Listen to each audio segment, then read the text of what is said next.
Assalamualaikum warahmatullahi wabarakatuh. Izin bertanya, Ustadz. Kemarin kita sudah bahas tentang titik-titik bekam. Apakah ada tempat-tempat yang tidak boleh dibekam? Baik, pertanyaan yang sangat bagus karena kita sering melihat orang-orang sembarangan dalam melakukan bekam. Asal sakit di situ, dibekam di situ. Asal sakit di sebelah situ, bekam di situ. Padahal kita harus tahu dulu gitu.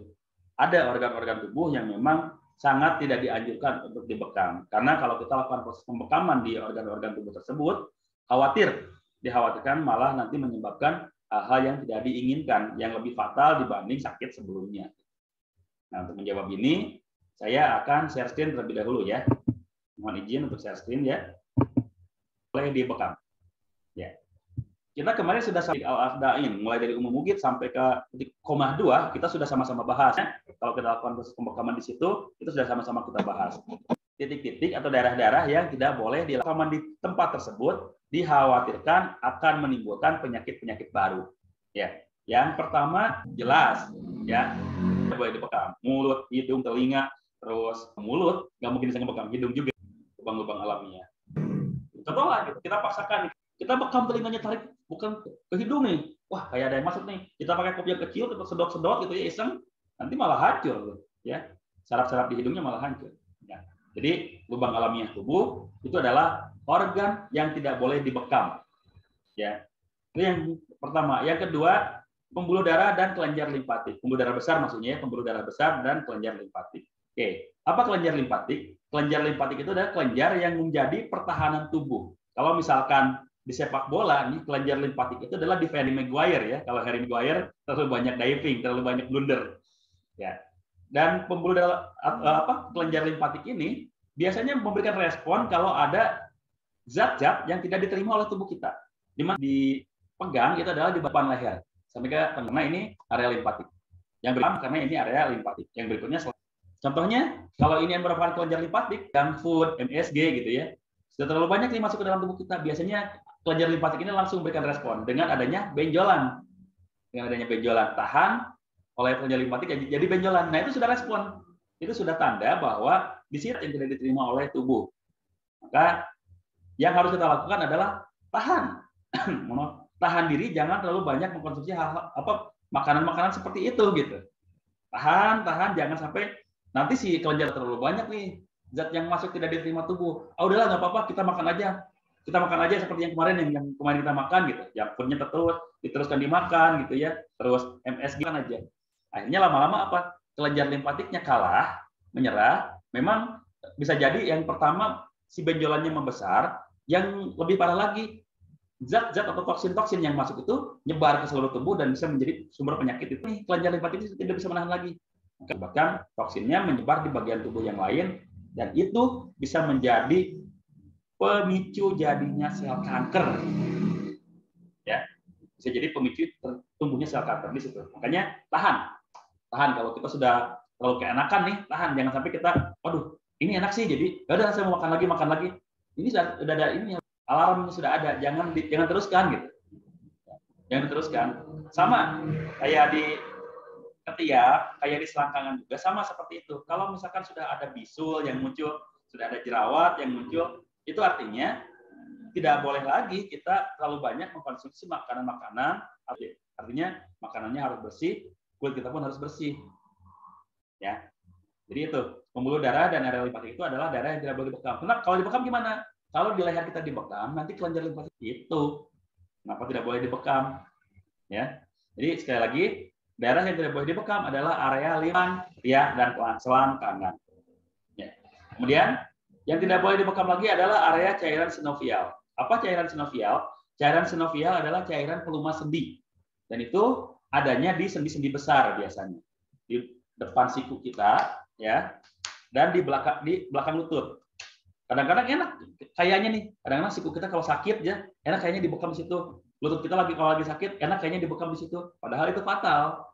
Kalau kita lakukan proses pembekaman di situ, kemungkinan besar cairan sinovialnya terambil. Lamaan bisa mengakibatkan kelumpuhan. Tapi saya pernah untuk mendapatkan tentangan tuh dari beberapa terapis gitu ya. Enggak kok, saya berkali-kali membekam di area itu enggak apa-apa.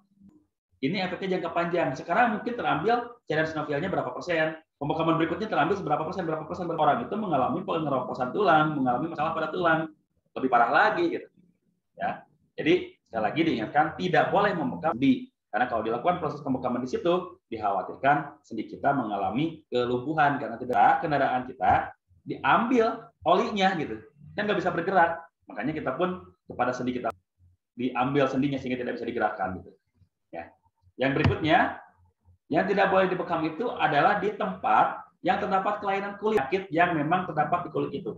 Contohnya apa penyakit kulit? Panu, kadas, kurap itu tidak boleh dibekam. Apalagi kalau kita lakukan proses pembekaman, kan membekam itu dilukai ya, dilukai kulitnya baik dengan jarum ataupun dengan bisturi, dilukai masuk ke dalam kulit. Itu yang sangat dikhawatirkan itu. Dan sama sekali nggak diharapkan karena udah masuk ke dalam kulit bisa jadi kanker kulit nantinya. Makanya untuk bagian-bagian yang terdapat kelainan kulit lokal tidak boleh dilakukan proses pembekaman karena khawatir akan menimbulkan penyakit yang baru. Ya, itu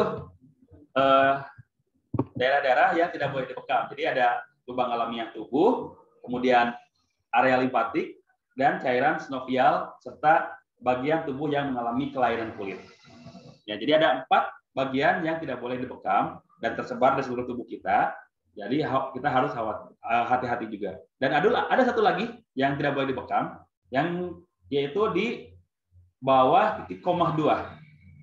Ya, komah 2 itu bagian kepala yang paling menonjol di belakang. Bagian kepala yang paling menonjol di belakang, di kebawahnya kan agak lembek ya, tempat tinggalnya otak kecil. Kalau itu dilakukan proses pembekaman, khawatir bisa mengakibatkan kepikunan. Kalau untuk umum mugit, untuk komah 2-nya insya Allah aman, itu bagus. Tapi kalau di bawah komah 2 yang yang lembeknya bukan yang kerasnya gitu, itu bisa mengakibatkan kepikunan, bisa mengakibatkan lupa permanen karena suplai nutrisi ya ke otak kecil bisa terganggu dan itu fatal akibatnya. Jadi 5 ya, yang tadi belum ada di slide. Jadi 5 yang tidak boleh dibekam: lubang alamiah tubuh, area limfatik, cairan sinovial, bagian kulit yang mengalami kelainan kulit lokal atau penyakit kulit, dan bagian bawah dari area komah 2, bagian tempat tinggalnya otak kecil itu jangan dibekam.